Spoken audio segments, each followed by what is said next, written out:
So many people have been speaking about the climate crisis, but the real question is, why is it that we're still not acting at the scale and speed that is necessary?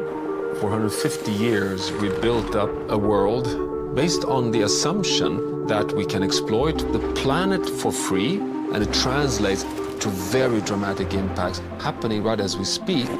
The climate crisis is a threat multiplier, which means it exacerbates existing inequities in our society. We need to remember we're on the same planet, and this is the planet that we need to make sustainable for the whole of humanity.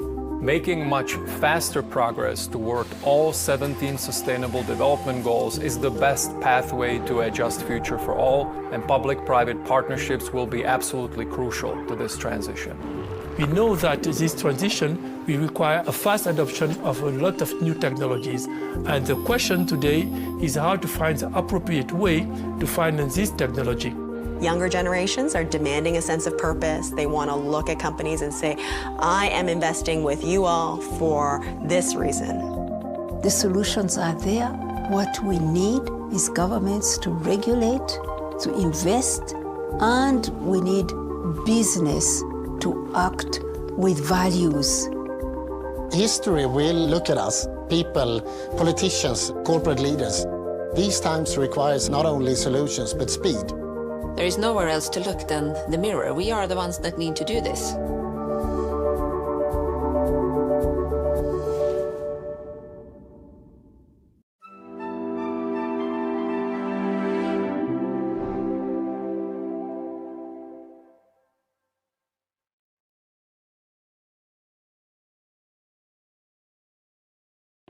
Good morning from New York. Good morning from the studio of the World Economic Forum on the occasion of the main week, the high-level week of the United Nations General Assembly, as part of the Sustainable Development Impact meetings of the World Economic Forum that we are convening here throughout the week with different coalitions of purpose that are working across the 17 SDGs. Today, we are here for a specific discussion around how we can really accelerate partnerships and new models of cooperation in terms of helping the most vulnerable around the world in different geographies. And it is in the framework of an initiative of the World Economic Forum, Humanitarian and Resilience Investing, which started in 2019, but is entering a new chapter also here during the week. Just to say that, of course, the stakes could not be higher. We know 50% of the 17 SDGs are marking weak progress, 30% are stalled or even reversing. And you can feel here in all the discussions this week that there is really this hunger to accelerate, to find innovation, creativity, find things that are actually working and scale them up. And this is really the spirit also of this initiative since its inception. But I do have to say that I think now we're entering a new chapter where this is even much more pronounced. I am joined here for this discussion with leaders from different stakeholder groups of this ecosystem exercise that we have within the initiative. So I'd like to welcome them here, namely Peter Maurer, who is the president of the board, Basel Institute on Governance in Switzerland. You're also former head of ICRC. You're also co-chairing the Humanitarian Resilience Investing Initiative of the World Economic Forum. Thank you for joining us, Peter. Thanks a lot. Minister Anne Beate Tvinnereim, Minister of International Development of Norway, and you're also a co-chair of the initiative. Thank you so much for joining. Runa Alam, Chief Executive Officer and co-founder, Development Partners International in the United Kingdom, a major private equity firm focusing on Africa. Welcome. Thank you. And last but not least, Peter Ben-Hur Nyeko, co-founder and managing director, Mandulis Energy. You're based in Uganda. A warm welcome to you. Thank you. So we'll have a discussion here. We have about 30 minutes for the discussion. And so I would like to start with you, Peter, if I can. I said we've been at this now for some years, since 2019. And so it would be great if you could introduce a little bit the initiative in detail, what we are trying to do, how have we evolved. And then I will go back to you on this specific thing we're doing here today, which excites me because we're trying to really accelerate things as well. So over to you. I think in 2019, when we started with this initiative, there was a general recognition that humanitarian crises were increasing, that the combination and complexities of war, conflict, poverty, climate change would leave us with an important amount of humanitarian challenges. And we couldn't leave these challenges just to humanitarian organizations and to humanitarian response. And therefore, from its inception, the basic idea was to bring multiple stakeholders together and to see how we can capitalize on each one's strength and insights and how we could connect these actors in order to have bigger impact and market-based impact, joining the sort of 8 dimension which of course, was always preponderant in humanitarian crises. And I think with the acceleration of problems that we have recognized this week here in New York, I think at highest levels, there is an increased necessity to change gear and to recognize that we can't just do business and continue the way we have done business in the past. And none of the actors and stakeholders, humanitarian organization, foundations, states, multilateral institutions, investors, ventures, all of us needed somehow to have a different mindset and to come together in a different way and in a different modus operandi. And as you alluded to, I think this is a little bit the fork in the moment event where we do believe that the call to action comes in because it signals that we have understood that we need to change gear. Thank you. And so if I could just follow up on that. So you mentioned a call to action. We had an in-depth meeting here with, I think it was at least 70 people in the room where we discussed at length what we can do with this call to action. So we're releasing it as we speak also to the media through other channels. But if I could go to you, Peter, to say what the call to action actually is, what we're trying to achieve with this. I think 3 things first and foremost. One, I alluded to. It's really about connecting actors in an ecosystem in order to create better impact for people. And we are talking about basically the bottom 2 billion, which are fragile and in difficult circumstances. The second comes out of the consultations we had in the work towards the call to action. And it is the recognition that today, when we look at the private sector, it's still focusing first and foremost on financial impact. And financial impact doesn't do the trick, as the market can't do the trick. We need somehow a more comprehensive way of looking at impact, and we need to have a common grammar on how we measure and how we assess impact. And the third issue is really the recognition that at the present moment we have, in all the efforts which are done already, we have still insufficient transparency on what is actually achieved, what is done. And in order to create a market, you need transparency.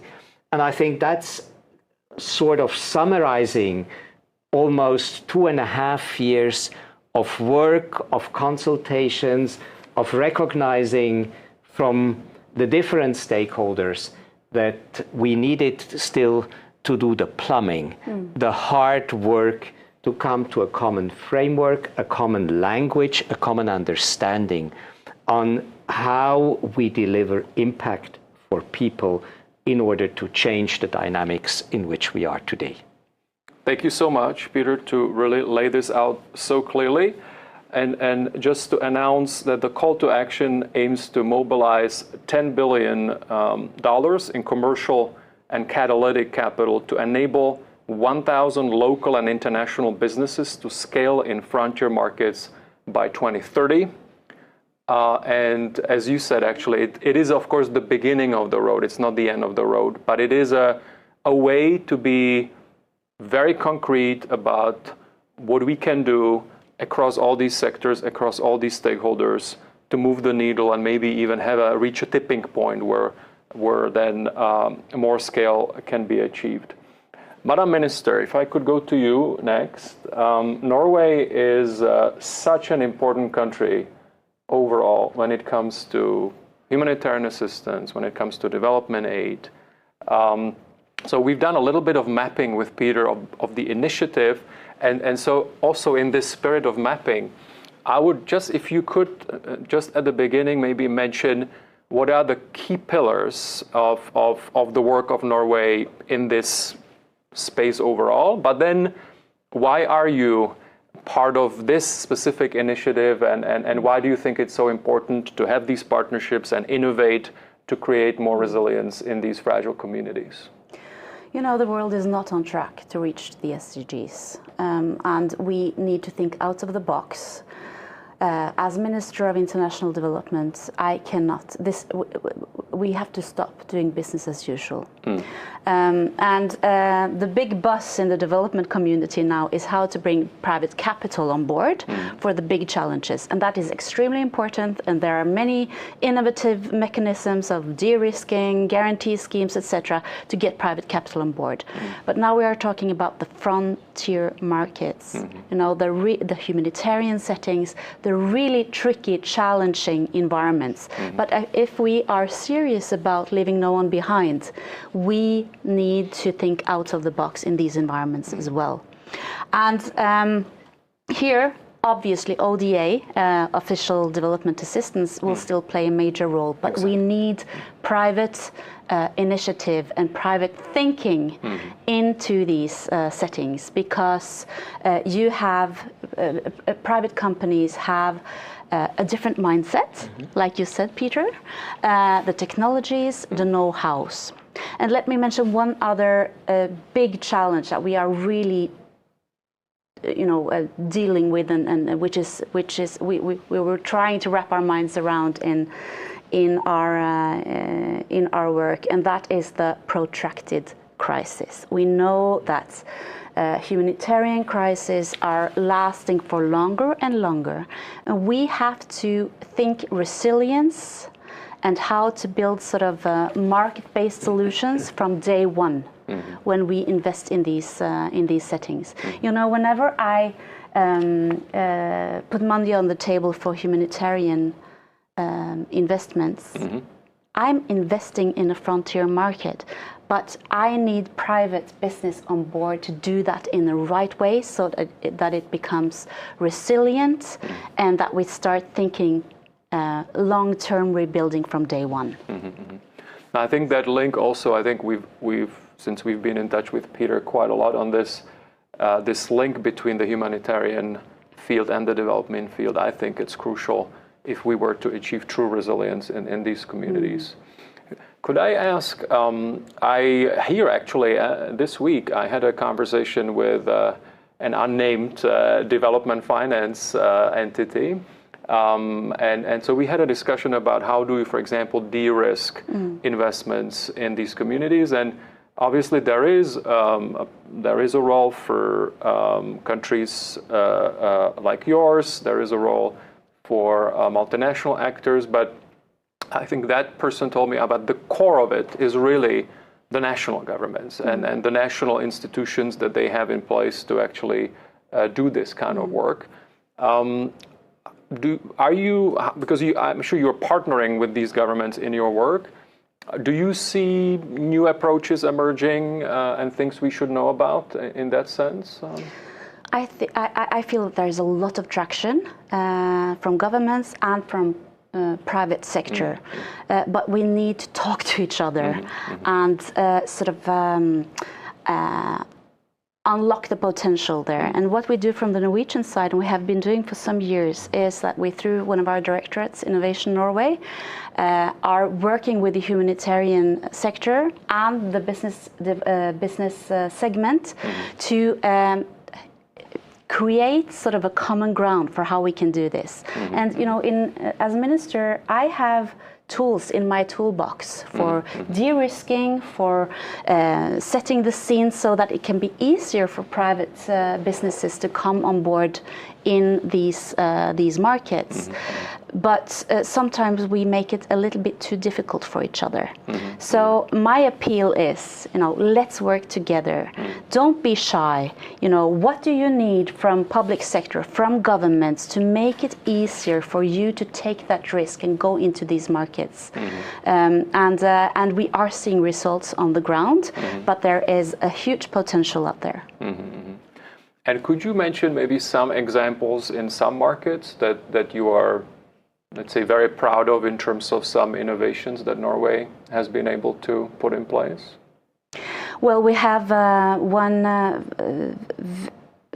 heartwarming example from Somalia, for example, where we, through a de-risking mechanism with the World Bank, was able to get a Norwegian company to set up solar panels close to the Al-Shabaab frontier in Baidoa in Somalia. Obviously, a very, very challenging market. Nonetheless, it is possible if we work together. No, thank you so much. Peter, if I could go to you next. The other Peter mentioned we have a whole ecosystem of entities or players that we're trying to put together to really think through this together, connect the dots. So you are an entrepreneur in the energy field based in Uganda, and you operate in markets that are fragile, that where really the entrepreneurial spirit is really needed.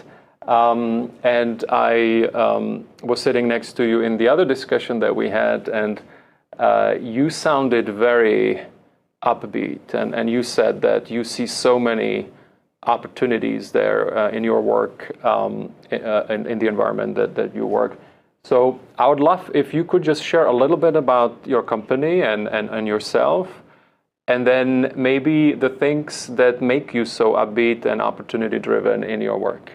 Thank you so much. Thank you. So I'd like to begin by saying thank you to Innovation Norway. We're one of those examples.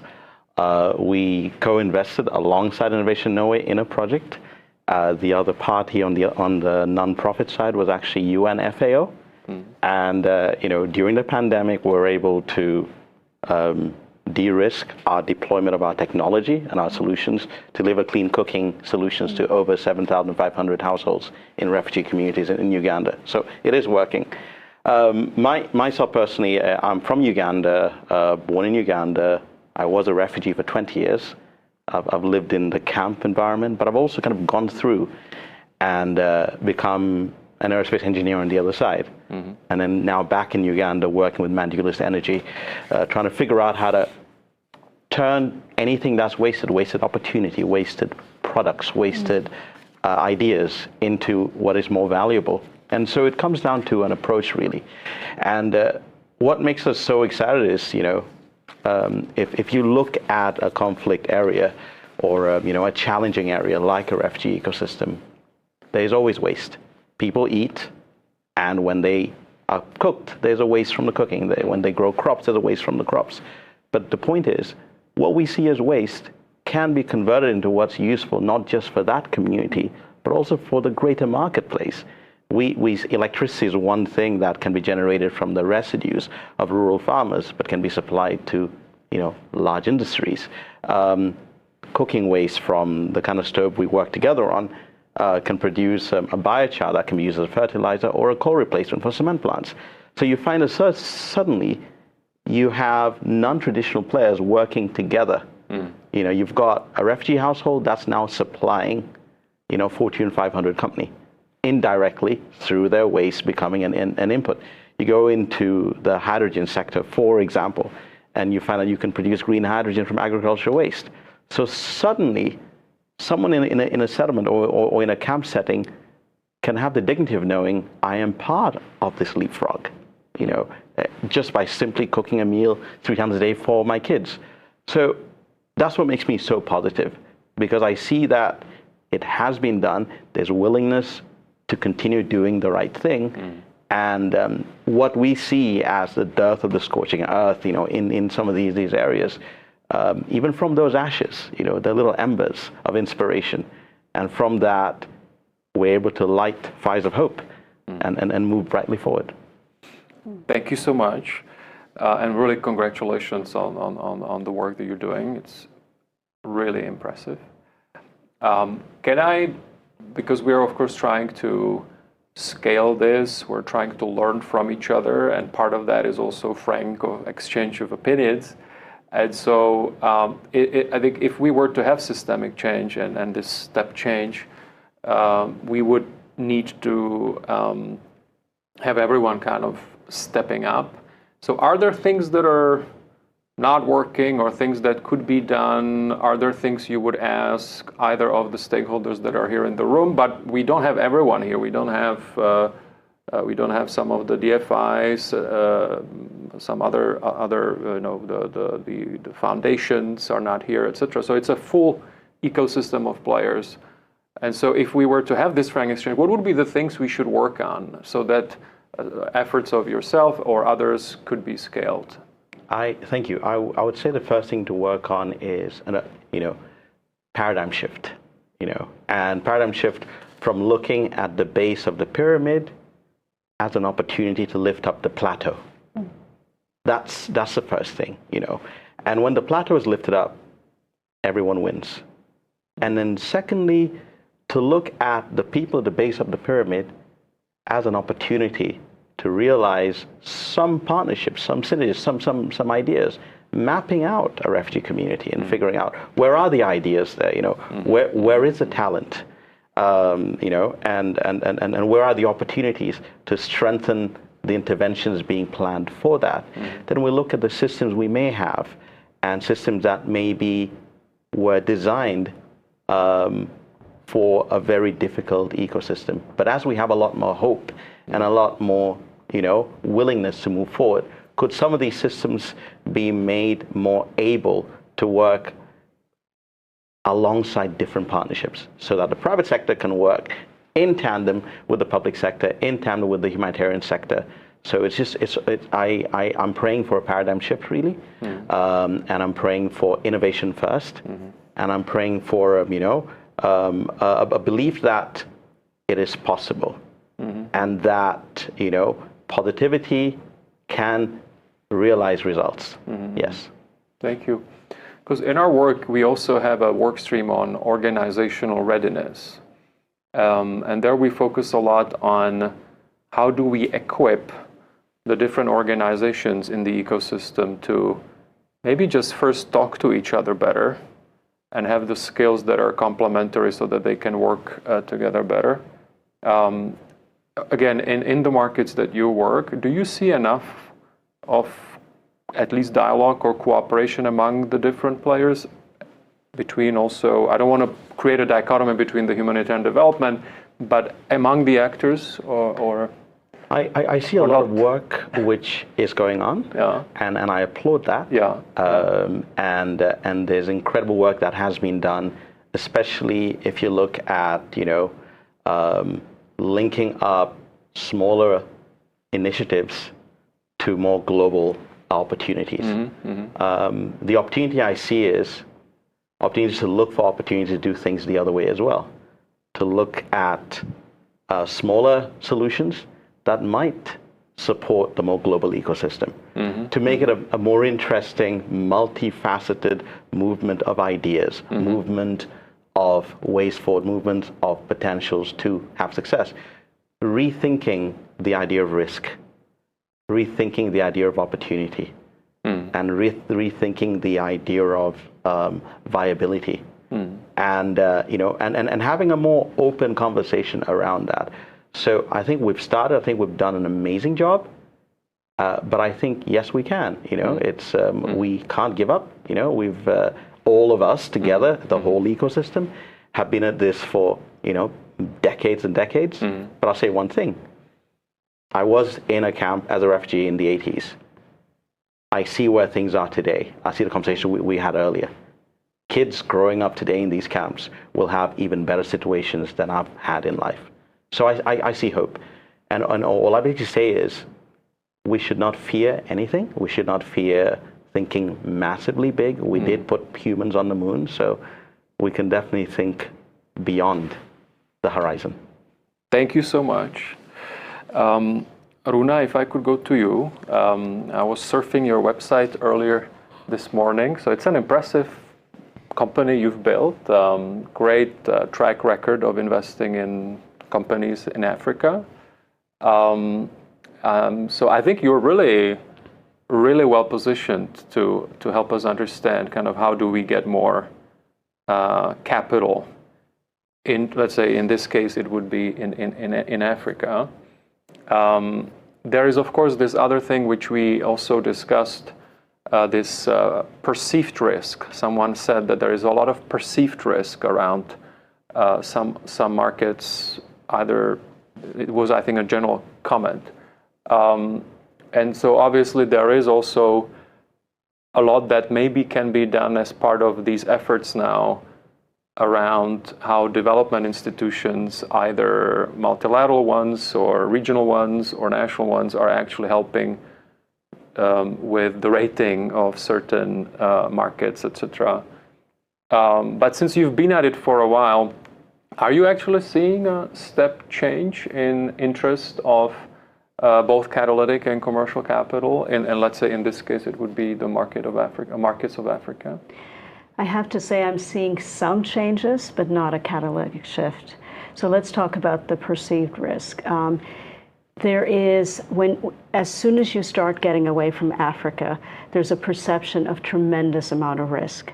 It's not the home market, it's far away.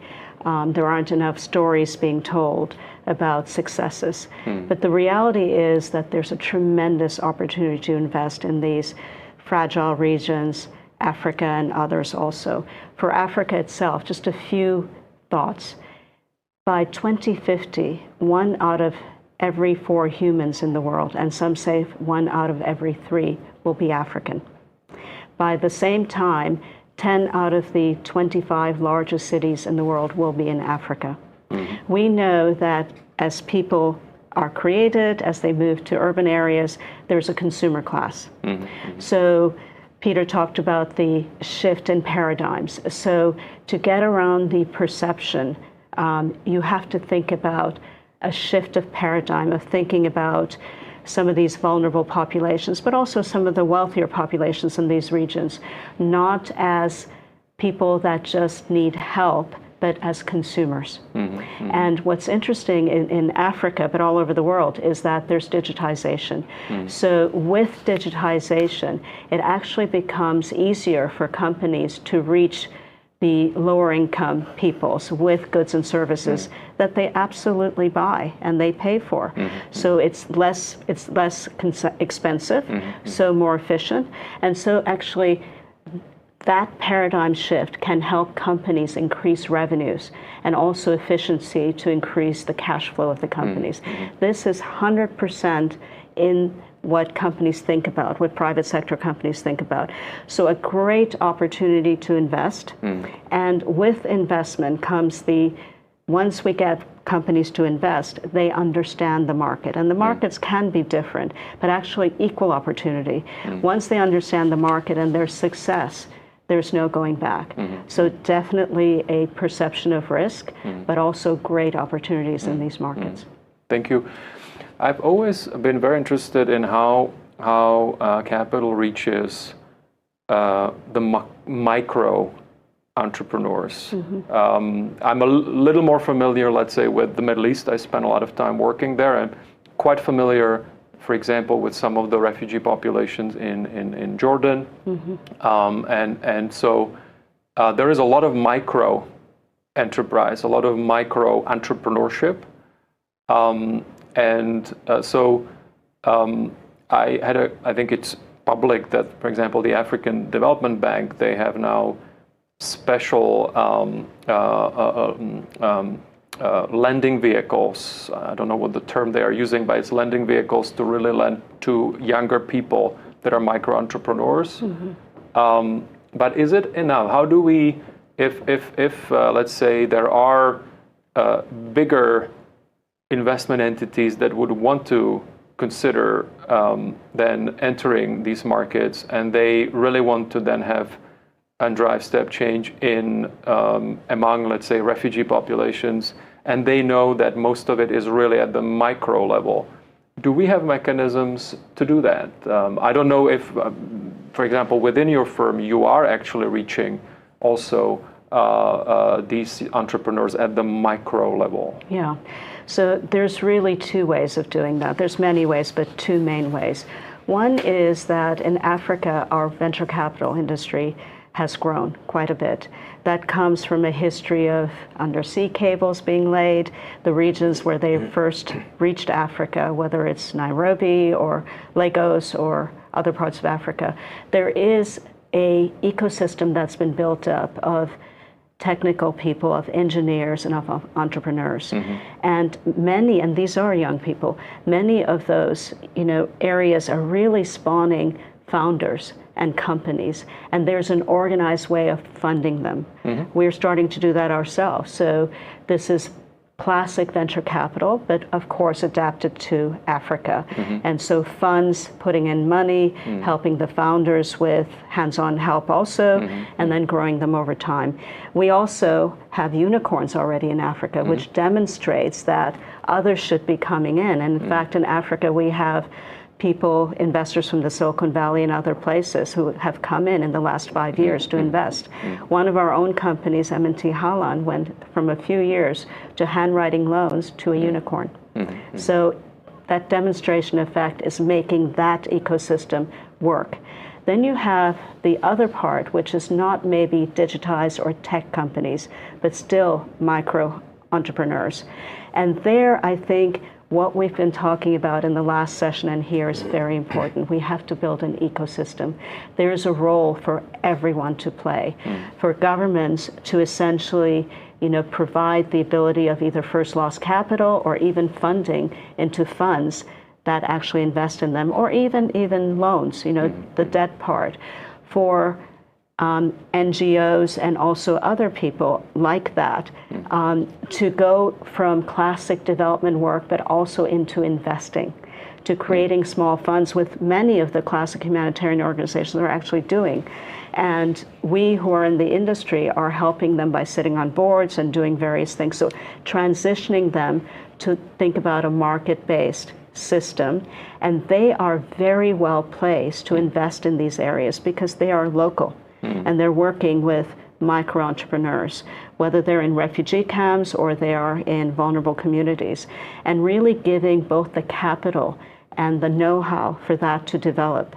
And it also means that in local communities, people are creating funds to get capital from places like Norway and other places, and having the expertise then to invest and support these entrepreneurs on their journey.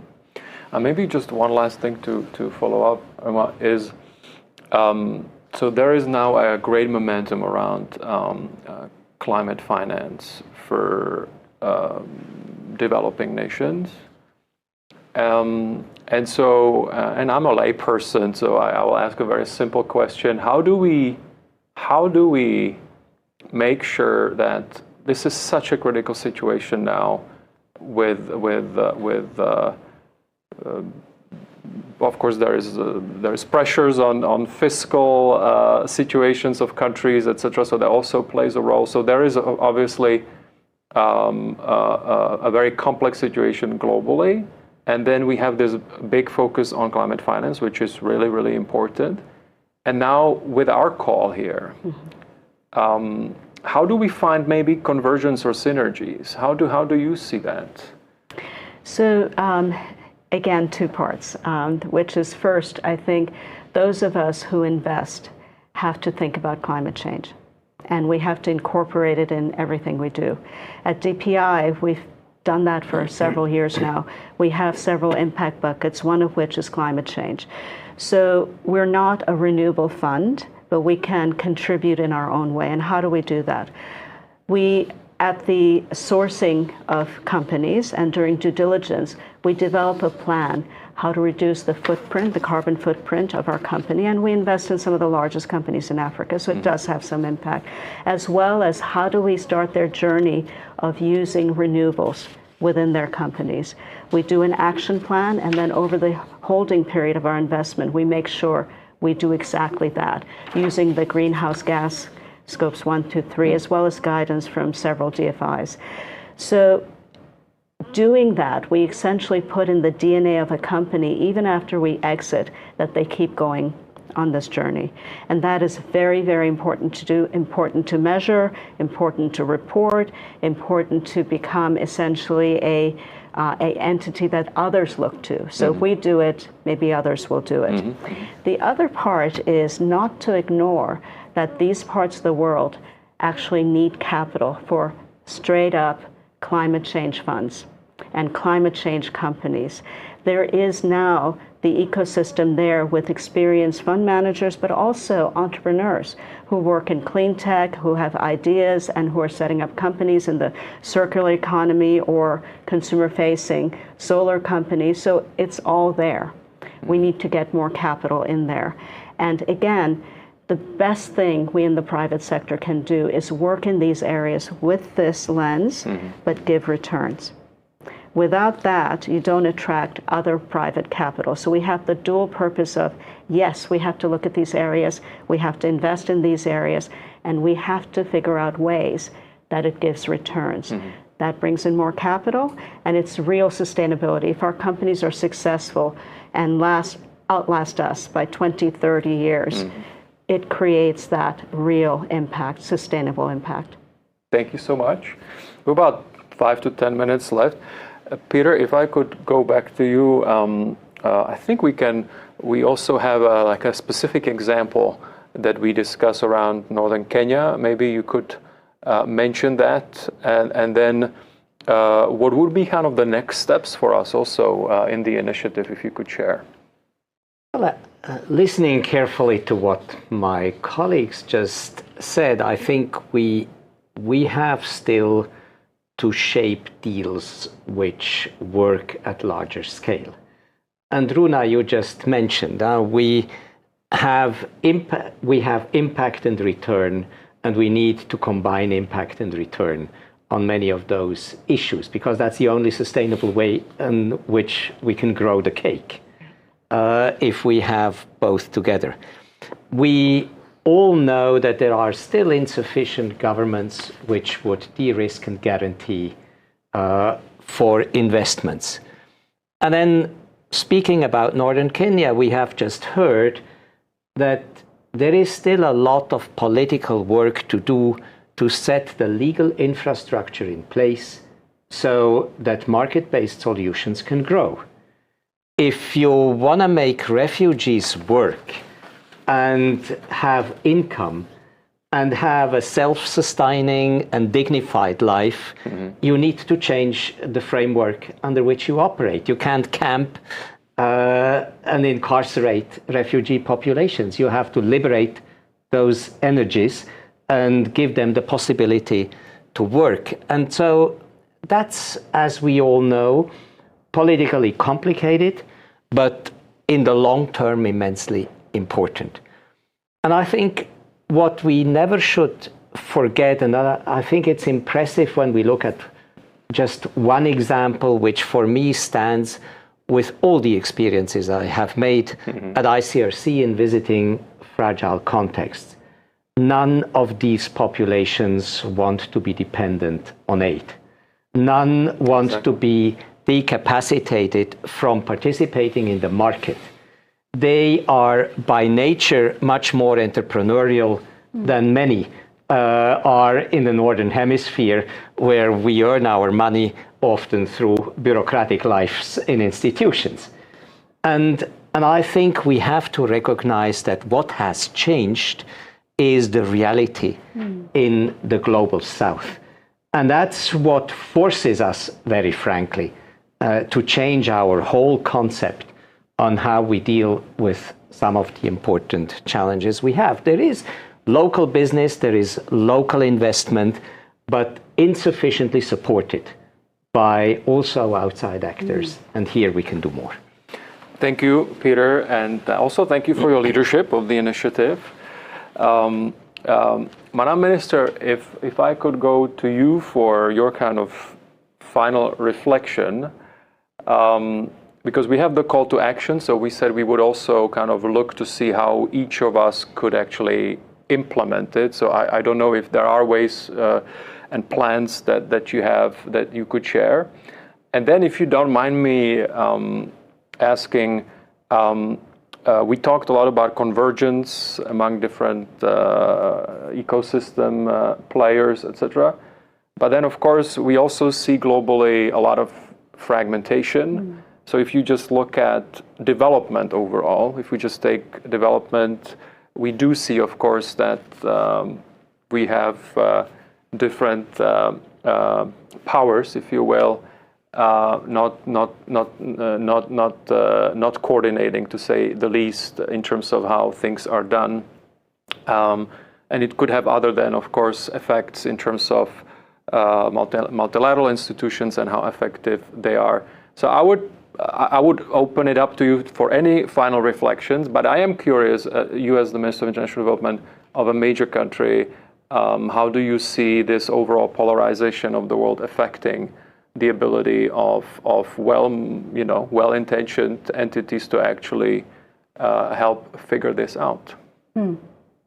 That's a big question, and that's what keeps me up at night, because we are in this together. We are now at UNGA, the UN, discussing. We are meeting at COP28 in a few weeks, and we really need to work together, get all hands on deck, and start with ourselves as well in terms of the fragmentation. And getting back to this topic in terms of investments in humanitarian settings, there is a lot of fragmentation out there, and that is the responsibility of me as a donor, but everyone to really, we have to clean up this mess. And then I really liked what you said, Peter, about this is about dignity. I think many people out there still have this idea of humanitarian investments as being some sort of charity. And of course, I mean, a part of humanitarian efforts is about saving lives. It's short terms. But like I said at the start of this conversation, we see that these settings are lasting longer and longer, and then we have to think out of the box. And whenever I visit, refugee camps or people living in fragile settings, I see businessmen and businesswomen and entrepreneurs and consumers. So we just have to get these markets to work from day one. We need to think smart.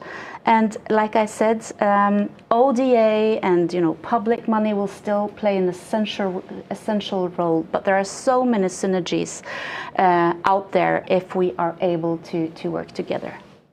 Thank you so much, Peter. I'll close up with you with your final reflections. Just to say that. We, of course, for us, this is a milestone in our ongoing work. We are also preparing the annual meeting in Davos, where this will be front and center of the discussions. And so any advice, any message you would have either to us or to others who would be then trying to see, okay, are we making progress? What would be your message? My message is there is so much opportunity. If we look at this 10 billion number and think backwards, that's probably 50 million tons of carbon removed. How do you get there? It's not too difficult. If you have 500,000 families, you have 20,000 hectares of invasive encroacher bush, which is a problem already there for drought and everything. If you've got, salty water that needs to be desalinated and used for irrigation, the investment opportunities to actually solve those problems automatically unlock that much carbon removal potential, which when you talk to any of the big banks around that region, they will actually be able to get that money on the table. So there is a massive opportunity, carbon, green hydrogen, desalination, water for irrigation, clean cooking. But at the same time, you're able to turn all of these, 500,000, people in these families, but the surrounding, rural communities who are from the local, country, into a situation where you've lifted the base of the pyramid up by lifting the plateau up. And it's a business opportunity. It's an opportunity to have all the players working together, an opportunity to supplement the budgets of the humanitarian institutions whose role is crucial in that, whereby whoever's there is there, but the private sector comes in with the innovation, with unlocking opportunities, and just grows it to what is sustainable and what can lead Kenya to be, a shining light to what is possible. Yeah.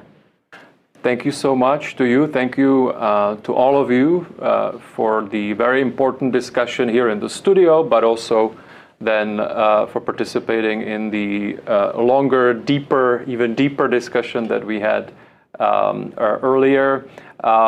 Thank you also to all of you who are following us online. A commitment on behalf of the World Economic Forum that we will continue to put this front and center of the agenda. And I think what we did today is also then really speaks to the larger effort that we have, which is we will continue to make sure that we put forward solutions, concrete solutions that can be scaled, but at the same time we'll make sure we'll continue to connect the dots to make sure that we create this ecosystem that can lead to long-term resilience. Thank you so much, and thank you so much for watching.